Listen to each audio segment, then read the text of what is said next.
first thing that comes in your mind when I mention these terms? So suppose let's say McDonald's. Chavda. Okay, nice. What if I say, let's say, Boston? Presenting the sea. What if I say thumbs up? I'll put the final. And Rakesh, when I say awesome time?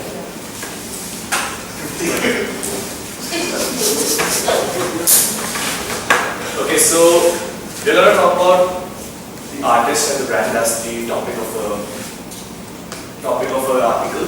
And what we're going to look through is the difference that is there between art and marketing, and how what we perceive as a difference is actually, it doesn't exist at all. It's actually another viewpoint that can be established, that can be adopted to better understand consumer consumption of brands. So,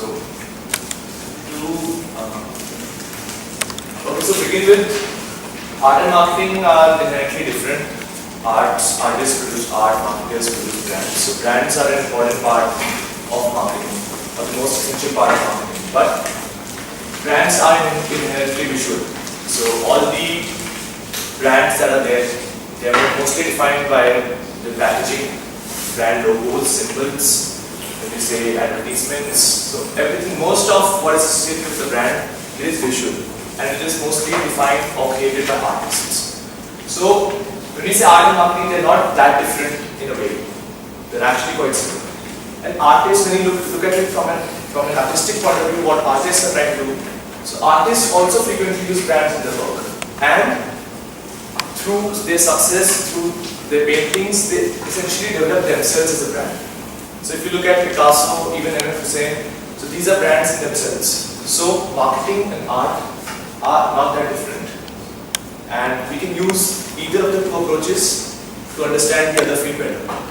So through this paper, what we are trying to do is, so the connections that are there between how brands are consumed, that can be better understood if you look at how art has evolved over the history, how art has evolved, the evolution of art, and art history and criticism as a necessary component to understand how marketing is taking place these days.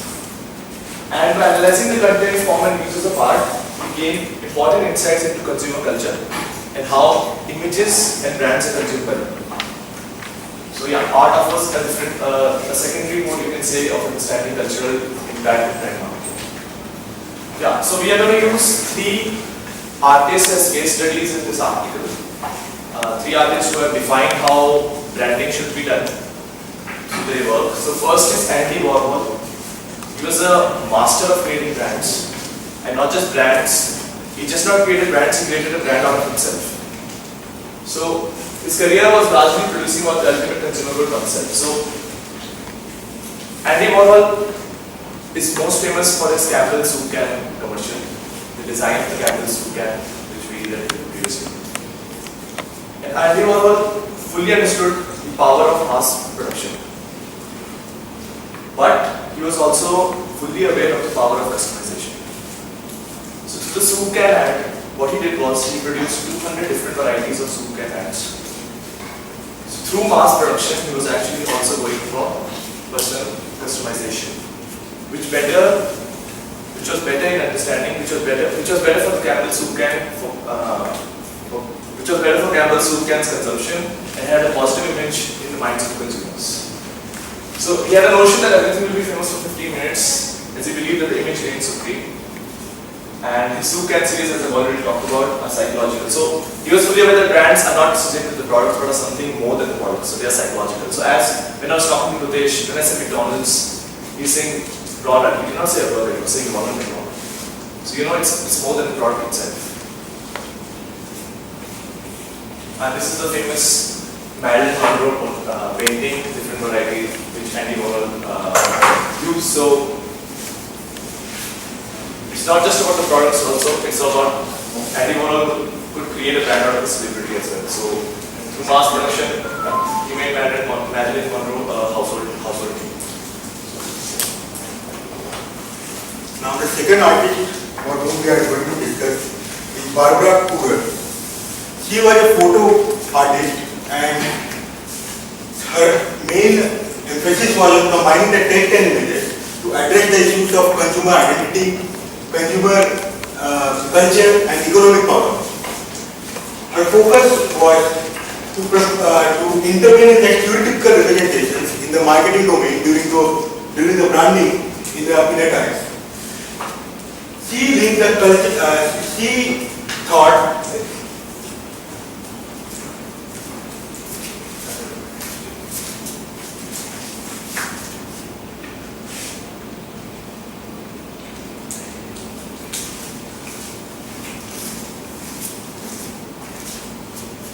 she combined images and text and she started making consumer culture in a different way which was done before her. She intervened in the stereotypical representations and she disrupted the power and she established a enlightened space for new awareness. She asked her viewers to question the commodification and establish consumer culture at the time. She aims to shake her viewers to question the market power and branding culture present during her time. These are the three most famous photographs, and the most famous among them, which is known throughout the world, is I Shop, Therefore I Am. This was compared to a similar quote by a social thinker that says, I think, therefore I exist. The third artist which we are going to discuss is Singh. Her photograph transferred through the range of portrait, fine art and identity creation. Her work, although completely photographic, but it gelled with all the contemporary arts unhindered by the genre conventions of the time. Now she worked on most of the contemporary concepts of the time, like image construction, image creation, image management, and representative ethics. Her work possesses provocative questions about the identity and its essence, and especially in the relevance of how a corporate identity is established and what is the relationship of corporate identity with the employees. Through her photographs, she demonstrated the potentials of combining it with film and contemporary art to influence how we see. She said that we see and through photographs and films, we see what we want to see and we don't see what we don't want to see. She utilizes the tools of branding, photographic strategy and image building, tapping into the cultural myths of the time of Hollywood, fantasy and celebrities. These are the three genres of a photograph. One here she depicting in a film, second one is of a portrait, and third one is of a fantasy woman.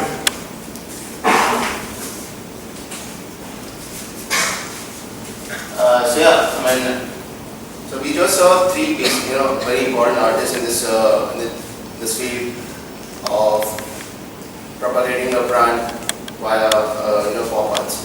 So there are certain criticism and how this and also how this affect on the psychological and the practical. So there are very impressive culture differences in the brand managers and the art directors and agencies draw upon from. I remember ma'am talking about the cowboys and how they are shown in the cigarette packets or something, and also like in Old Spice advertisements, there's an old brand for the person, macho brand for person. Try this. I mean, come on, and it's just a shaving aftershave kind of a thing, or a deodorant or something. But it's kind of establishing a brand that this is what we stand for. Kind of thing. So this is always used. This kind of influences are always taken from pop culture, from and put them into your brand. So we have shown cross-relation bonding and something like it's interaction between like Shourya just mentioned. Like it's not about the brand. It's not about the product. It's about the brand. It's on the side. Like an example which is cited, McDonald's, a burger, and the Ronald. Obviously, Ronald is just a person or who is just like like a model for or a face of McDonald's. You speak of McDonald's, that's the image which comes to your brain, and then relate to it. So that's how they're trying to bond with the brand. So and they they have a profound effect on the contemporary culture, and artists often criticize marketing and negative impact on consumer market forces. So I think this point was already taken in our previous presentation, where we talked about how televisions were introduced in Philippines and in 1995 or something. And before that, women over there were all totally fine with it, fine with their looks and the beauty and everything. But within 3 years of the research, they found out that after the televisions were introduced, they saw beautiful women or other ways of looking better, and they stopped. They started totally non-healthy techniques of staying beautiful and younger kind of thing. And ultimately, 11% of the women say they are not satisfied with their looks. So this is because how the ladies in the televisions were portrayed. It was kind of a marketing. It was kind of imaging showing this is how a model or a particular woman should look like, something like. So it's like kind of when you're creating a brand, when you're marketing a product, you're also propagating something else, something you can say like with a signal passes the noise, something like that. So now we come to the formal content of this whole brand creation. So recently there was this news of Reliance going and doing some CSR activities. Now Reliance has already been doing CSR activities for a long time, but recently they did televised on television. Why? So there is a reason why, because till now what happened was they were going through some rough patches and they wanted to clear some stuff with the customers or with the stakeholders, and so they wanted to have a good image in people.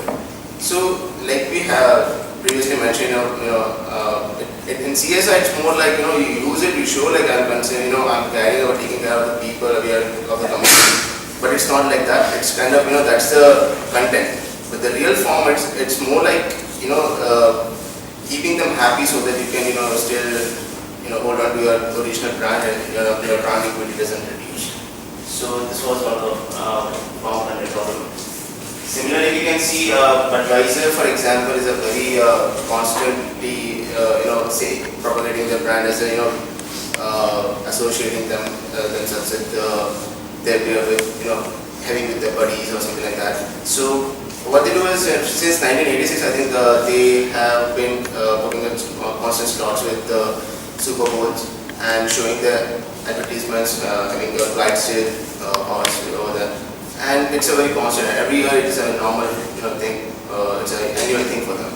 And obviously the content over here is that they are trying to show that come and it's like they care for their buddies, which is the horse in this advertisement. And the form is so like you have a buddies, you go out and have a drink with them, something like that. So the beer is for that purpose. And similarly, to explain it more professionally, I would like to show this video, which is about so this video is basically, this band is realized band in 2009 indie band, and they created this video, but apparently since it's an indie band and they are newcomers, they didn't have the money for that. So we'll see what it explains.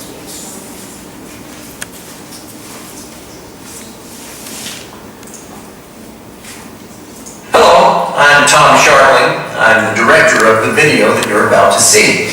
I'm what's known in the music video business as an auteur. I direct the video, I create the concept. I am also experiencing what's known as money trouble. So, this time I agreed for a fee to let someone else create the concept for this video. I actually let 3 different people create the concept for the video because I'm going broke. I have no money at all. So, anyway, this video is really going to be 3 different videos. So let's talk about three people who have paid a sizable amount of money to contribute concepts to this video. We have a 24-year-old kid named Jared Franklin. He's from Lancaster, Pennsylvania, and he would like this video to showcase his self-published series of science fiction novels, which are called Jared Frankel's Bloodlords. It says here, Bloodlords novels depict a gang of undead, extreme sports enthusiasts who are always on the hunt for blood and erotic encounters. I can't wait to see that. And then there is Valerie Anderson. She's a 48-year-old woman from Iowa City who would like to see a video that promotes her online ceramic sculpture business.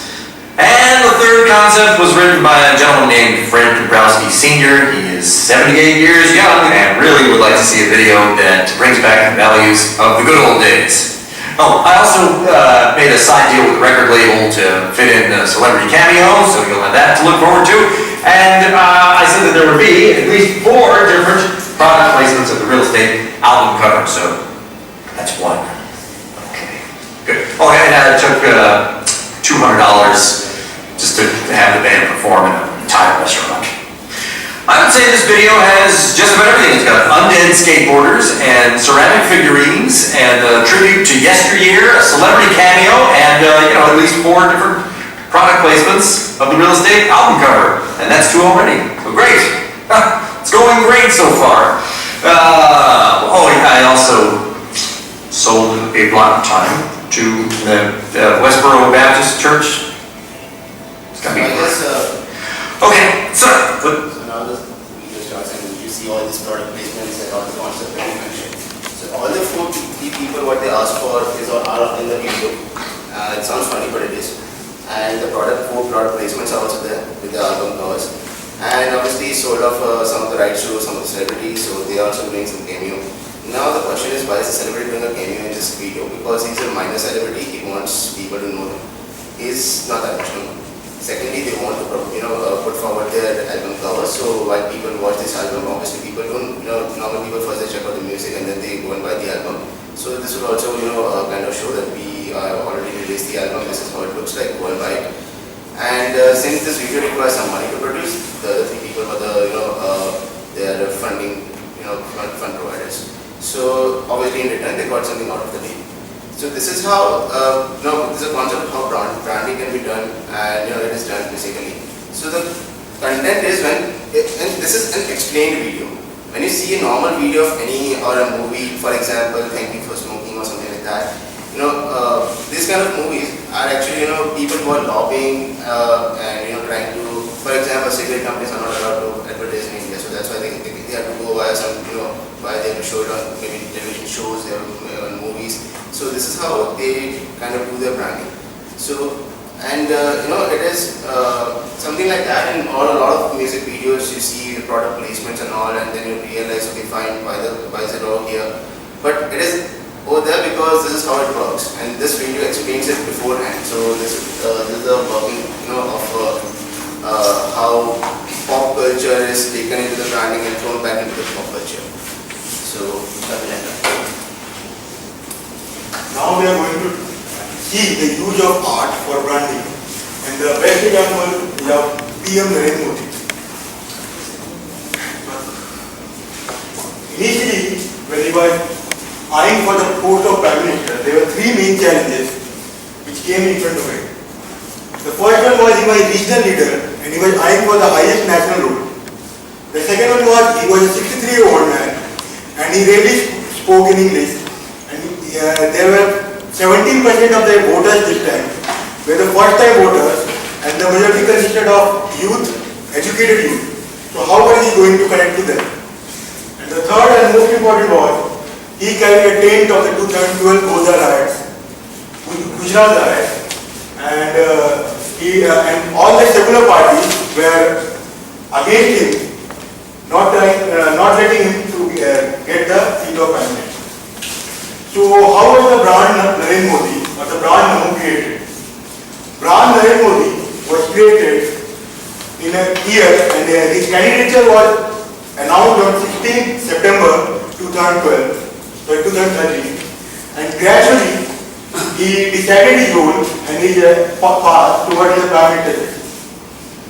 First, he projected himself as a very decisive leader with a clear agenda of growth and development in the country, away from the appeasement politics followed by the predecessors. Now the image of Modi was created through followers like Bal Modi, where Modi was projected as a child. Then during his youth, Modi was projected as a passionate guidance according to a brand consultant Harish Bishnor, because he left his family, his wife, his parents for the public cause, for the cause of his country. Now, the important phase of projecting Modi in the national literature came during the 2008 Tata Motors factory closure in West Bengal.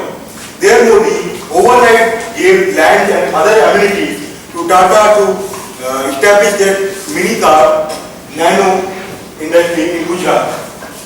Now Modi, through his more than a decade rule in Gujarat, had made a quite amount of progress, and Modi projected the Gujarat model of development, which created a Singh with the youth who were disillusioned by the increasing inflation, unemployment, and lack of new jobs in the economy. So all the issues immediately resonated with the youth and urban voters, and his marketing team bombarded with similar ads in TV, radio and newspapers, especially the cartoons during IPL matches were a huge success, and the result is as the brand Modi came out with a huge victory, and that was last seen long back, 40 years back in the Indian general election.